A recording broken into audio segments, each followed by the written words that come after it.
Ons gaan voort met ons reeks oor gebede vir jou gesin.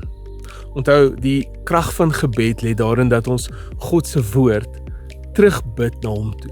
Wanneer jy die skrif bid, kan jy sekerheid hê jy bid die regte tipe gebede wat God geniet om te antwoord. Hier is vandag se gebed. Gebed vir wysheid. Hoor wat sê Spreuke 3 vers 5 tot 6 en jy ken dit seker al reeds uit jou kop uit. Vertrou op die Here met jou hele hart en steun nie op jou eie insig nie. Ken hom in al jou weë, dan sal hy jou paaie gelyk maak. Hier is 'n gebed wat jy kan bid. Here, ek vra vandag vir die wysheid en onderskeiding vir ons as gesin in elke area van ons lewens. Help ons om u wil te soek en op u te vertrou wanneer ons besluite moet neem. Lei ons denke, rig ons voetstappe en gee ons u wysheid. Maak ons ore oop en ons gedagtes stil sodat ons u stem duidelik kan hoor.